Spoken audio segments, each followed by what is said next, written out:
"What is this?" Nort asked as he walked into the kitchen holding up the item in question so that Alex could see it. Who had been sitting at the dinner table, his face bathed in the ghoulish blue light of the laptop in front of him when his friend had walked in. But when he looked up and saw what Nort was holding, he jumped back so hard that he fell right out of his chair with a rather loud thump. Startled by his friend's reaction, Nort took a few steps towards him and asked, "Are you okay?" Which was a rather stupid question, to be honest, because Alex was standing up, clearly unhurt, while he was asking that.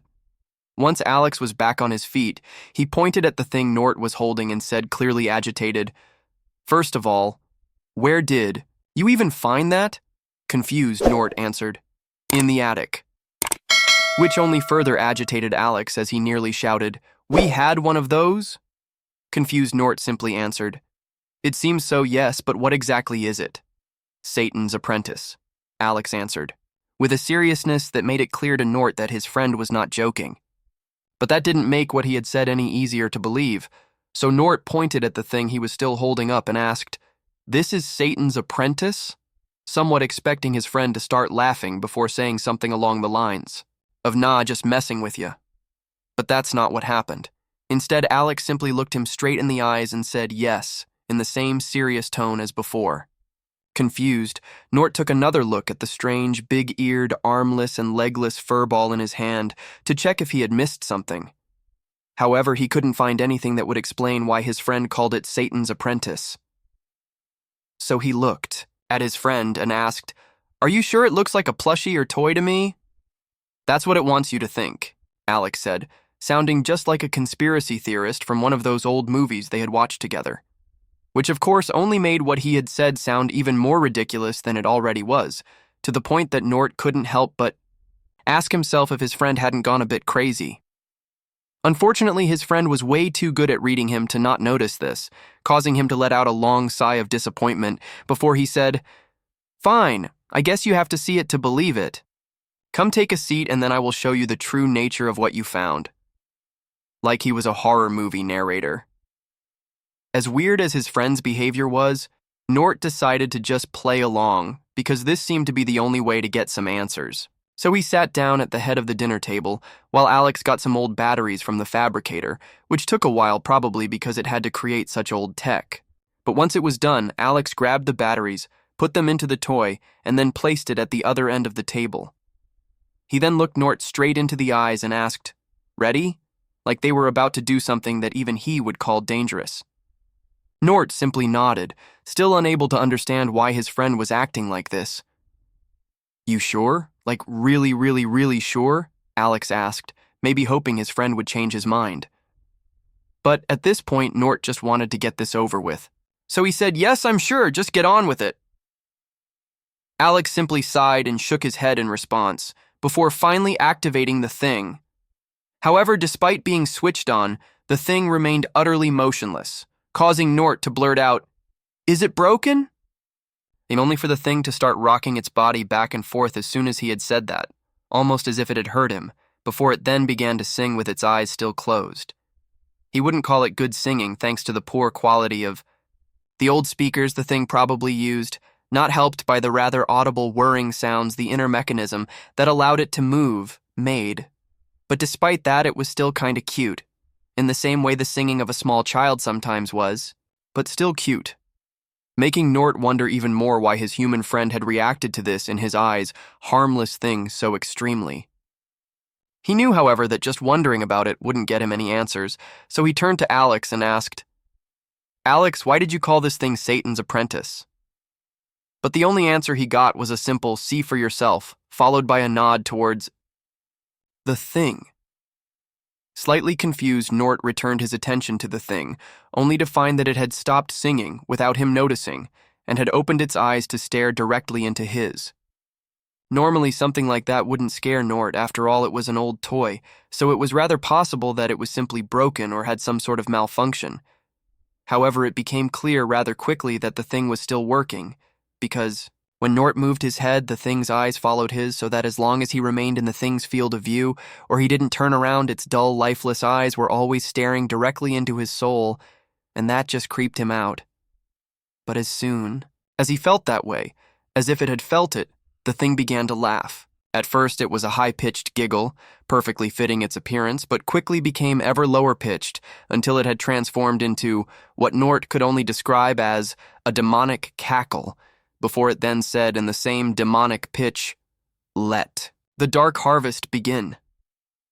Utterly shocked, Nort couldn't do anything but simply stare at the thing as it continued to laugh at him. He remained like this for a good minute or two, and would have probably stayed like this for a good few minutes more, if Alex had not chosen this moment to say, "Well, I guess I better get rid of this little bugger before he breaks anything." He then turned around and walked towards the door that led to the pantry. Confused and a little scared, Nort asked, "Where are you going?" Without looking at him, Alex said, "Just getting something to deal with this. You just stay here and keep an eye on that little fucker," before he stepped into the pantry and closed the door behind him. Even more confused than before, Nort simply stared at the door for a second or two, but then just shook his head at his human friend's annoying tendency to not explain things to him for one reason or another. However, he knew that in times like these, it was best to simply let the human do his thing and save the questions or complaints for when the situation was resolved. So he did as he was told and returned his attention to the thing, only to nearly jump out of his skin because the thing had moved from the other end of the table to the middle of the table. Utterly dumbfounded, Nort rubbed his eyes to make sure he wasn't seeing things. But when he removed his hands and opened his eyes again, he saw that the thing had moved towards him again, crushing any doubt that he had just imagined it, or that Alex had moved it without him noticing and causing him to let out a rather high-pitched scream before yelling, "It fucking moved!" without really thinking to the clear enjoyment of the thing as it burst out laughing at his panicked reaction. "I know that's why I told you to keep an eye on it. It can only move when nobody is looking at it, so just keep looking at it and it can't do anything," Alex shouted from the other side of the pantry door, sounding rather calm, despite how loud he had yelled to be heard. And it was that calmness that convinced Nort that the best thing he could do in this situation was to stare at this thing as if his life depended on it. Simply because Alex wouldn't be so calm if this situation was in any way dangerous or something he couldn't handle, meaning it was only a matter of time until he emerged from the pantry and dealt with this thing. Problem was, the thing seemed to know this as well, because as soon as Alex had said that it had stopped laughing and was now just staring at him, which was fine with Nort. If the thing wanted a staring contest, it could have it. However, that was a contest that Nort, a being of flesh and blood that had to blink, couldn't win, and when he inevitably lost, the thing of course moved again. Not much, mind you, but enough that it was approaching the final quarter of the table. Placing it just outside of arm's reach for Nort, at which point he knew that he had to buy some time for Alex. So he tried to push himself away from the table to get some distance between him and the thing, while of course keeping an eye on it. Only to find that his chair wouldn't budge no matter how hard he tried, and thanks to the thing's hearty laughter, it wasn't hard to figure out who was behind it. How it was doing that he didn't have the slightest fucking clue. However, that wasn't exactly anything new. After all, he still had no clue how it was moving with just feet that he was quite sure were just there for decoration, or what it wanted from him. But he knew with a cold, dreadful certainty that it wasn't anything good. Something the thing was quite eager to prove, because as soon as the feeling emerged, it said, "Your soul shall be mine," in its most demonic voice, yet causing a vast pit to form in Nort's gut when he realized that it was telling him the truth. His dread must have shown on his face, because the thing once more burst out laughing as soon as the feeling surfaced. But that laugh quickly died in its throat when the sound of a door opening and closing could be heard, announcing Alex's return. Never in his life would Nort have thought that he would be this happy to hear that sound, and the reaction of the thing just made it even better, because as soon as the door closed, the thing began to repeatedly shout "fuck" ever louder the closer Alex got to it, and when he was just an arm's length away, it yelled, "No, I was so close," before Alex poured a clear liquid over it. When that liquid touched the thing, it immediately went up in flames, causing it to let out a scream of pure pain so loud that it startled Nort so much that he jumped out of his chair to get away.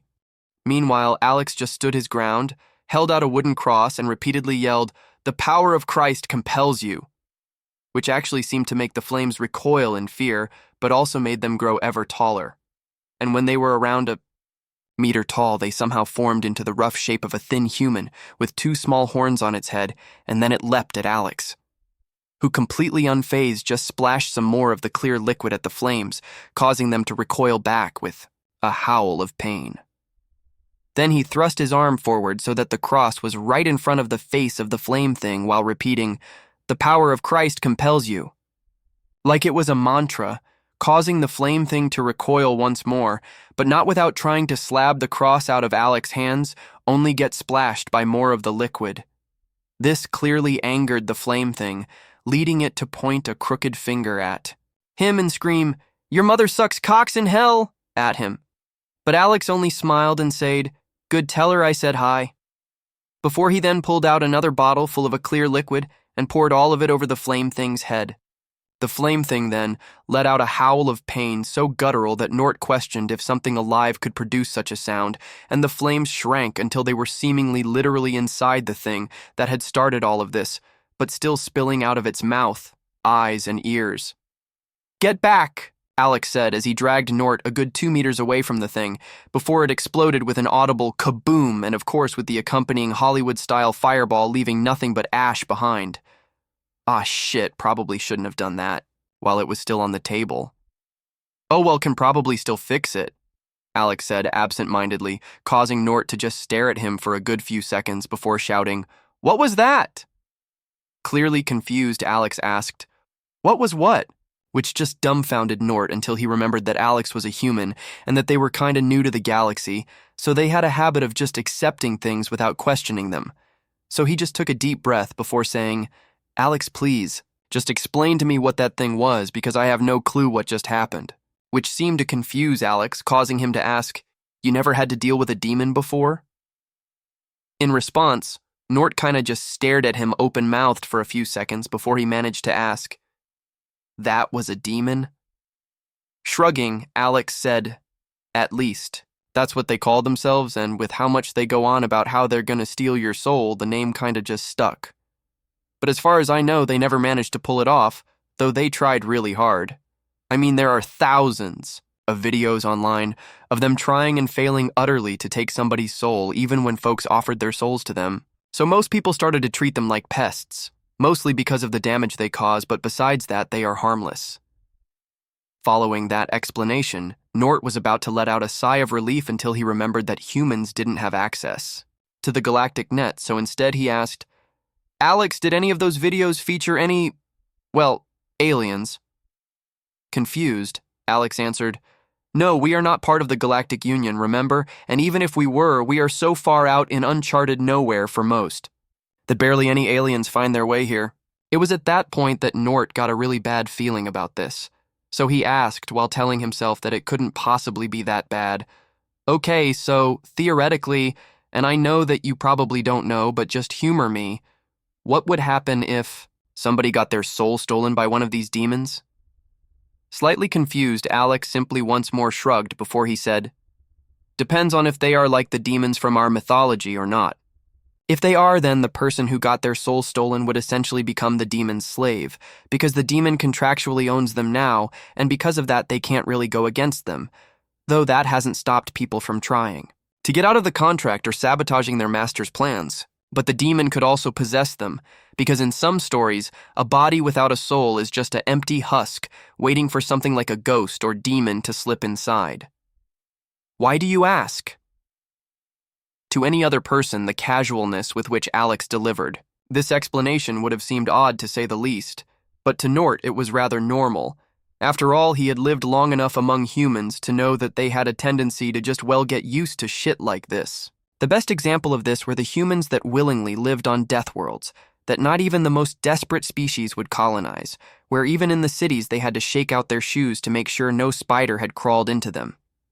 So, he didn't ask why Alex was so chill about an unknown creature literally possessing a toy, making it walk around in an attempt to steal Nort's soul, and then when it failed, exploding in a rather big fireball leaving only ash behind. Instead, he asked, "Okay, just 3 more questions. Firstly, where did you discover them?" While trying his best not to panic as a rather big pit began to form in his stomach. His feelings must have shown on his face, though, because Alex became rather concerned after that question, but answered nonetheless. The first sightings were on the planets that were close to the territory of Galactic Union members. That's why we thought that this was just normal. After all, if there really were soul-stealing demons running around, somebody would have told us, right?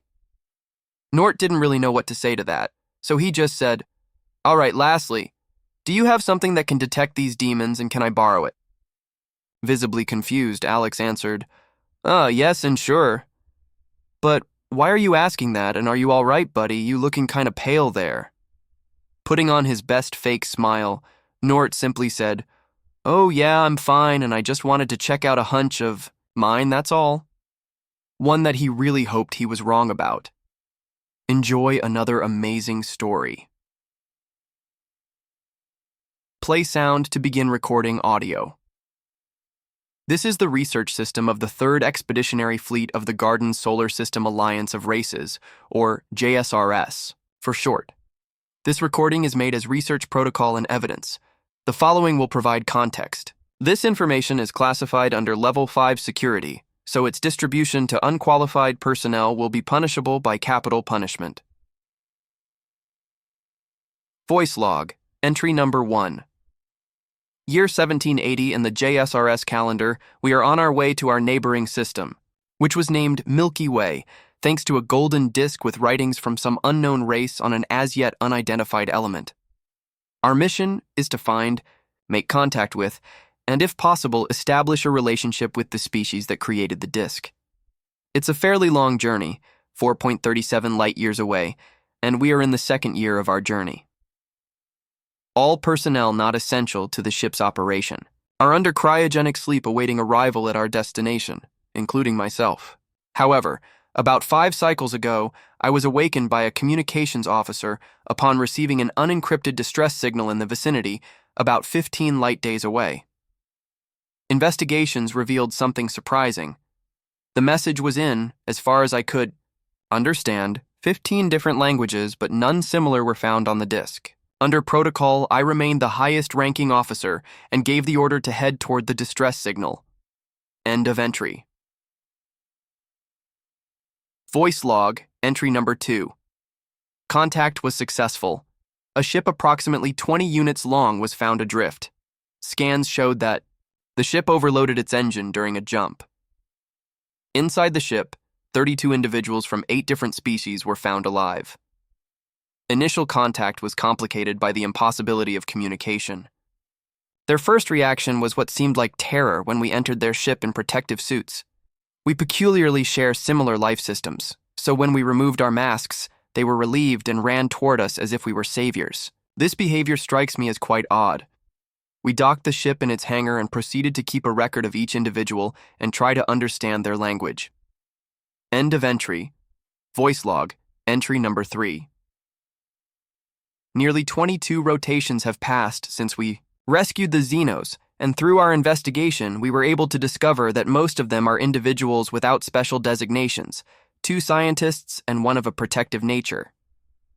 I had to wake up our language specialist to put them to work understanding their languages. The translations are progressing tremendously. The head of the department in charge said that languages like ours share a common language we call universal. He seems fascinated by this, but upon closer inspection, the fact that we share a similar life support system and a similarity in language worries me. End of entry. Voice record, entry number 4. It's only been half a rotation since the last entry, but it's necessary to report something terrifying. The head of translations came to me a few moments ago to report that the Xenos were apparently escaping from something. The closest translation to our language was the word plague. I have given the order to prioritize the translator so we can have a conversation with these individuals. End of entry. Voice record, entry number 5.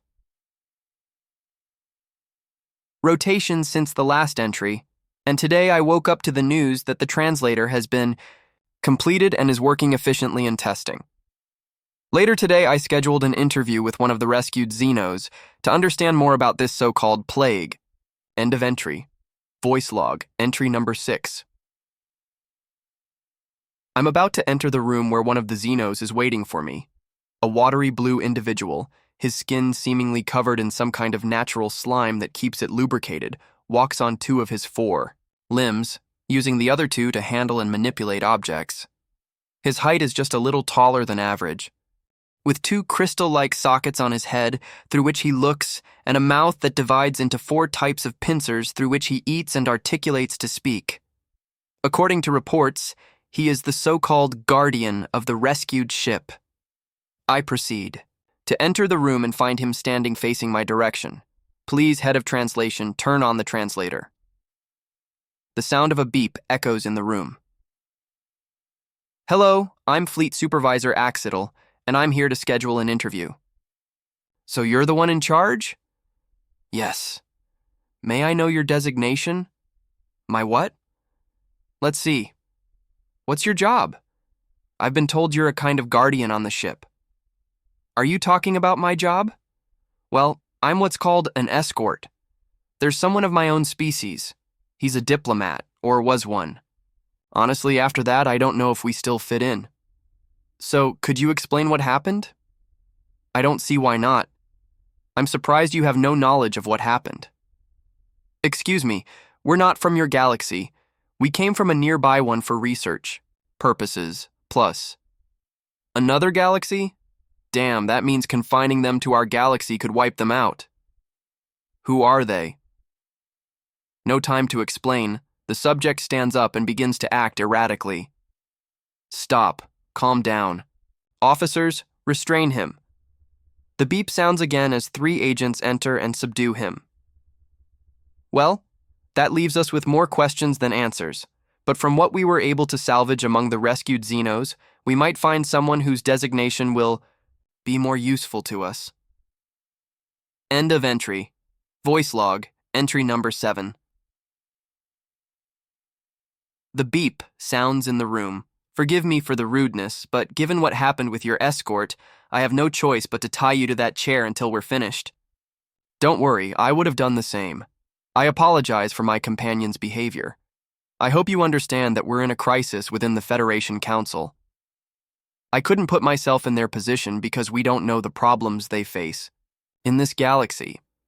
But we would if you could explain more. It's a relief, though.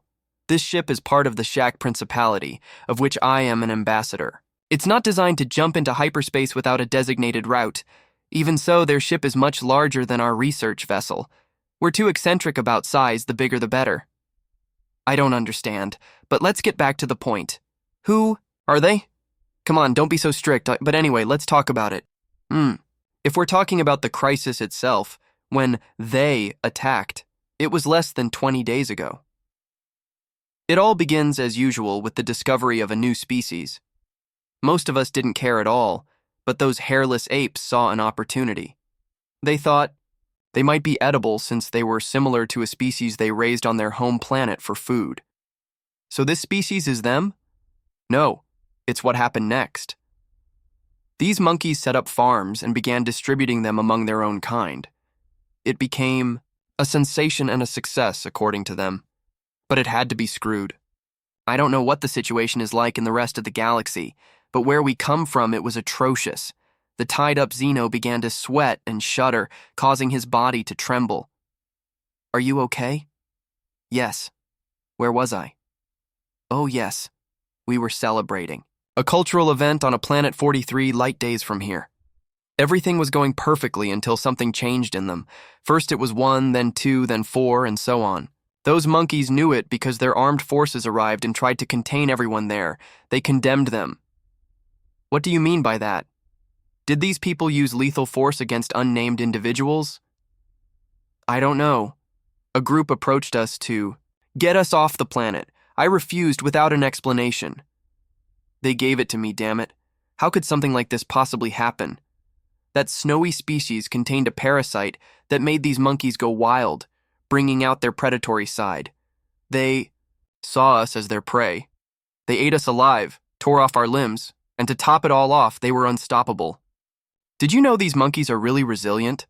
They can lose a limb and they'll move on. We had to burn the planet. We thought we were safe. This must be a joke. I wish it was, but no. Even in their mad state, they didn't lose their abilities. They knew how to fly ships, Some jumped into who knows the hell. In desperation, we took a blind leap and ended up stranded where they found us. I slowly got up as the beep sounded in the room and I slowly left, signaling for them to untie him. That sounds terrifying. I can't believe something like this could happen. The doorbell rings and the ship's alarms begin to sound. Sir, we have a problem. A severely damaged safeguard beacon is heading toward us without slowing down. Then the impact with the ship is heard. End of entry. They say humans adapt to anything, like roaches in a fallout zone. General Fenth grunted, his green face contorting as he stared at the blue-green orb of Earth on the screen before him. Guess here's the proof. Captain Rick snorted, scratching. Should we call it off? They've taken out 2 of our scout ships, 3 interceptors, and isn't that a pod from the first offensive? Fenth waved a dismissive claw. It's pathetic. Just a bunch of hairless apes waving sticks. Command still wants them handled, and they expect us to lead the charge. On the screen, Earth spun slowly, its continents bathed in sunlight. The only visible defense was a loosely scattered orbital grid of rusting metal and stone. The human defenses resembled scrap heaps on the edge of collapsing entirely. They looked exactly how Fenth expected for a species that had developed spaceflight, with, liquid-fueled rockets only decades ago. Good thing these humans don't know when to quit, Rick said, chuckling. Otherwise, Command would have shipped us off to some dying mining colony. They might still if we mess this up, Fenth grumbled. So get that fleet moving. We're not here to play with these roaches. In Earth's orbit, Lieutenant Jake Harper braced himself as the aging cockpit of the Rust Bucket, his makeshift fighter, rattled around him. Every bolt, every inch of the thing threatened to disintegrate under the stress of another emergency launch. Lieutenant Harper, we've got reports of another squadron incoming, crackled the comm, the familiar voice of control adding, this time, it's a full unit. Your lucky day. Lucky, sure, Harper muttered, adjusting his helmet. Send them. My way, I got a couple of trash cans left. It was a lie, he had just the one. The others had been ripped apart or left floating in orbit like chunks of old twisted metal. One by one, the rest of the Rust Bucket crew was forced to watch their wingmates scatter across space in fiery debris. But Jake wasn't out yet. He'd rigged his craft with every bit of junk they'd salvaged from the station's maintenance bay. Where'd they pull this fleet from? He asked, glancing at his dwindling fuel gauge. Haven't seen this much action since, well, never. Command figures they're using Earth as target practice, Control replied. High Command says all you Rust Bucket boys need to do is hold the line. Hold the line. Right. Against an entire squadron of alien fighters. Harper glanced at the monitor, where blips representing enemy fighters appeared by the dozen, streaking toward Earth's orbital defense zone. All right, Rust Buckets, he growled into his comm. Let's show these lizards how Earth handles cockroaches. Pair up, watch each other's backs, and try not to get shot out of the sky, all right? Responses crackled over the line. More laughs than confirmations. As the first enemy ships came into view, Harper grinned, fingers dancing over his console. He might have only one trick left, but it was going to be one heck of a show. The enemy crafts formed a V, maneuvering gracefully with tight precision. As they entered the Rust Bucket zone, Harper hit his makeshift thrusters, rocketing forward. They'd want him to break off early, split their line. Only that wasn't his plan. He angled his ship directly at the lead fighter, hands steady on the stick, timing it down to the microsecond. As the alien ship's plasma cannons glowed bright, Harper twisted his ship, letting their shots barely miss him as he launched his own payload, a chain of jury-rigged explosives pieced together from spare, ordnance, and a bit of creative engineering. His craft rattled, shuddered, and for a moment, Harper was sure he'd missed. But then the first bomb went off, setting off a cascade of explosions along the alien line. 2, 3, then 5 alien fighters spun out, caught in the concussive blasts. Harper, what was that? Control asked, almost incredulous. Nothing but a trash can special, he replied, grinning. Tell Command we're still here. Cheers echoed through the comms, but Harper kept his focus. The aliens weren't done yet. More blips appeared on his radar, and he knew this time they'd be ready. Turns out humans are resourceful pests, Rick said, watching the fleet's tactical display as 3 more alien craft spiraled out in flames. I thought Command was joking about their space trash being dangerous, Fenth snarled, clawed fingers digging into his chair. I don't care what toys they've scraped together. We're taking this orbital zone, and I'm not leaving until every last one of those apes is nothing but char.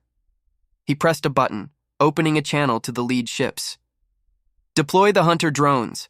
I want full pursuit and suppression of their fighters. And tell them, no more mercy. As the channel closed, Rix turned to him. The hunter drones? Isn't that overkill for these well roaches? Fenth glared at him. You saw what they did to our first line. I'm not about to lose another ship to a band of scavengers. In the rust bucket, Harper wiped a bead of sweat from his forehead as the next wave of alien fighters closed in. The previous engagement had taken out half his squad, and the battered remains of Earth's defense grid barely held together. He knew they couldn't withstand much more. Control, this is Harper, he barked into the comm, tightening his grip. Anything left in the station? I'm running on fumes here. Checking, yeah. Looks like we've got a crate of old engine parts, Control replied. Hardly the firepower you're looking for, though. Desperate times, Control, he replied, his mind already racing. Send them out. We're going to improvise. He set his ship on autopilot for a second, pulling a screwdriver from his flight suit pocket. Leaning down, he pried open a panel and began to rewire his remaining thruster circuits, rerouting the charge into his forward cannons. His plan wasn't exactly in the manual, but it would at least give him a bit more kick on the next run. Behind him, a cargo drone loaded with rusty engine parts floated into the debris field, a silent, unattended box of metal and fuel. Harper's mouth twitched as he maneuvered his ship beside it, connecting a docking cable. All right, team, he called over the comm. I'm turning this crate into a surprise package. Anyone got anything to add? One of the pilots chuckled. Just a roll of duct tape, but I don't think it's rated for 0G. Another voice chimed in. Got half a plasma coil. Might give them a shock if they get too close. Perfect, Harper said, grinning. Attach it to the cargo bay and hurry. Those ships are closing in. As they scrambled to affix whatever remaining junk they could to the drone, Harper's radar began blaring again. The incoming blips weren't fighters. They were hunter drones, sleek and lethal, designed specifically to chase down and annihilate evading targets. One look at their speed readings told him that his ship didn't stand a chance of outrunning them. Those aren't standard fighters, Harper muttered, connecting the final cable to his makeshift bomb. Control, tell Command they're deploying specialized units. We're going to need something big if this fails. Copy, Harper. Good luck. He gripped the controls, watching as the first hunter drone locked onto him, its glowing red sensors fixated on his craft. Harper took a deep breath, calculating the distance, waiting, and then punched the throttle, sending his ship rocketing forward. The odds. Hunter drone followed instantly, speeding up in hot pursuit. Harper clenched his jaw as he guided the cargo drone in front of him, angling it directly into the path of the oncoming hunter drones. The first drone zoomed into range. Here goes nothing, he muttered, and fired his rear thrusters, sending his craft shooting upward as he detonated the cargo drone below him. The explosion lit up the darkness, a fiery ball of scrap and fuel erupting just as the hunter drones reached it. Harper watched as the first drone was caught in the blast, spinning wildly, its sensors scrambled. The second and third drones attempted evasive maneuvers, but the shockwaves slammed into them, sending them tumbling back. Harper didn't wait to admire the damage. He adjusted course and launched himself back toward his squadron. Nice one, Harper! Control shouted over the comms, cheers echoing from the remaining pilots. But Harper wasn't done. He saw on the radar that the main fleet was still advancing, and they had more hunter drones lined up, ready to finish the job. That was the warm-up, he said, eyeing the approaching alien ships. Well then, what's the plan now? One of his wingmates asked, voice shaky. Harper checked his fuel, supplies, and then his resolve. We're taking the fight to them. On the alien command ship, Fenth's eyes bulged as he watched his precious drones disintegrate on the tactical screen. How is that possible? He growled, practically ripping his seat armrests apart. Those drones are top-tier tech. Rix, who was beginning to enjoy himself far more than he should, simply shrugged. Guess they've adapted to everything, even us. Fenth gave a frustrated snarl, signaling his officers to prepare the rest of the fleet for a full offensive. Prepare all weapons. I want a clear line to their leader. That one, he growled, pointing a claw at Harper's ship on the display. I want him obliterated. As the alien fleet advanced, Harper's eyes narrowed. He could see the lead ship now, its size dwarfing the fighters around it. He knew this was their command center, and if he was going to make any difference, it had to be now. All right, boys, he called over the comm. This is it. We punch through. That line, aim for their command ship, and we make them feel every bit of Earth ingenuity we've got left. Cheers mixed with nervous laughter echoed in response. There was no turning back. Humans, Fenth hissed, his gaze fixed on the screen. Always biting off more than they can chew.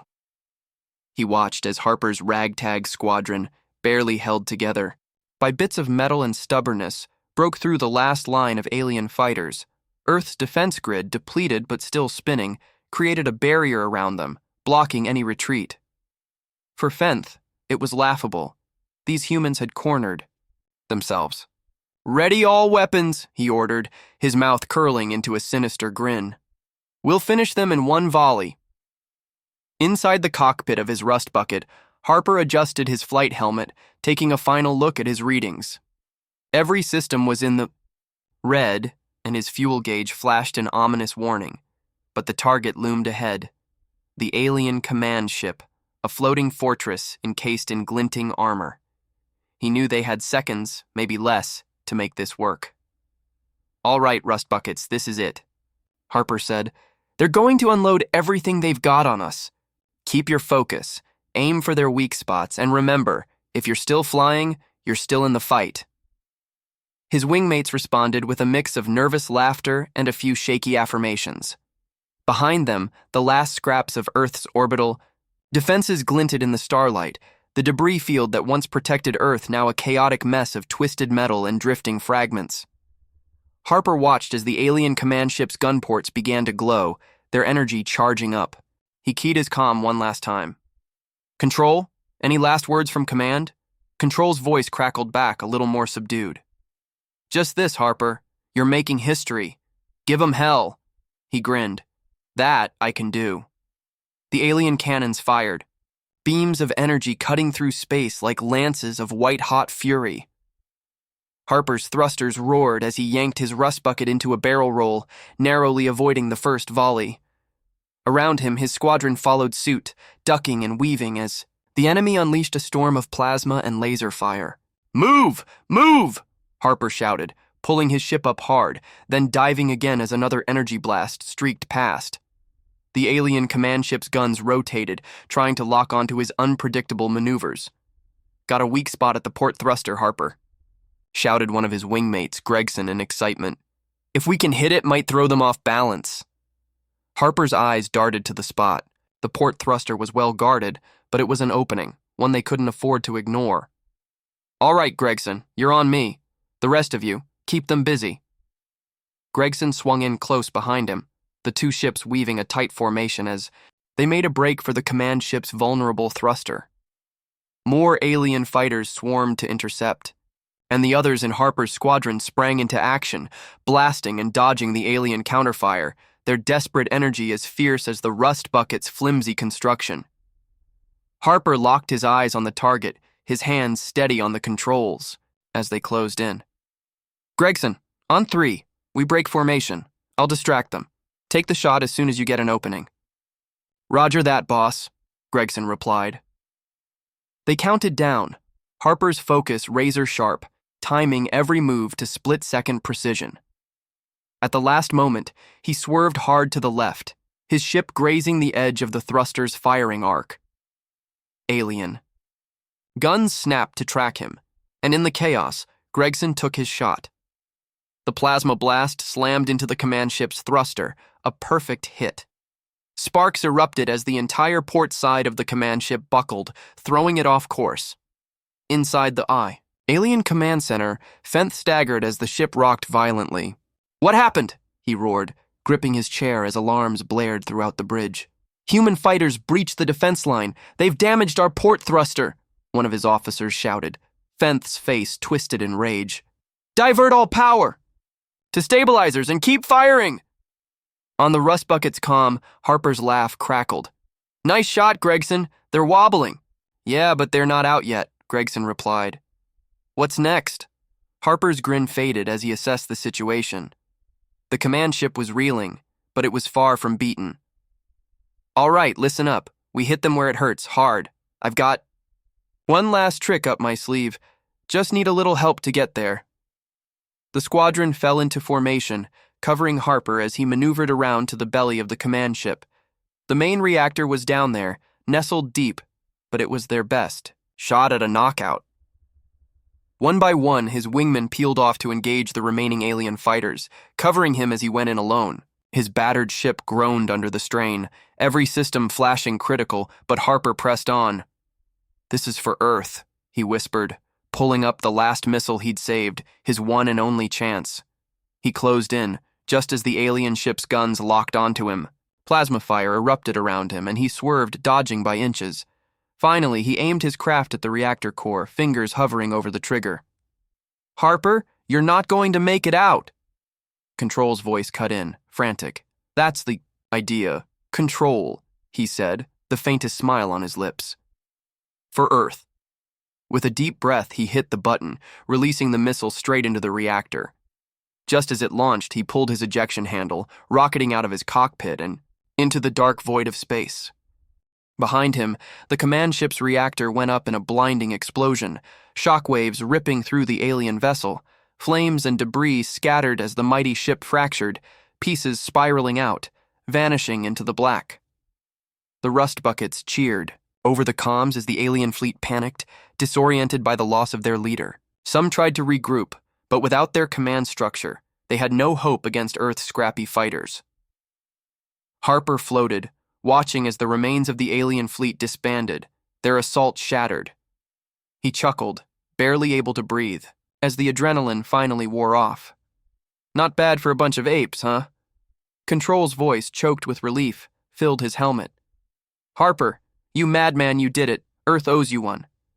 But Harper's laugh echoed as he drifted, watching the debris of the once mighty alien ship scatter across the silent vastness. "Just doing what we do best, Control, adapting." And with that, he drifted, floating victorious among the stars, a lone figure watching the remnants of the battle as Earth spun below. Thanks for diving into this story with me. Don't miss out on the next one. Hit that subscribe button, give this video a big thumbs up, and drop a comment below with your thoughts. I'd love to hear what you think.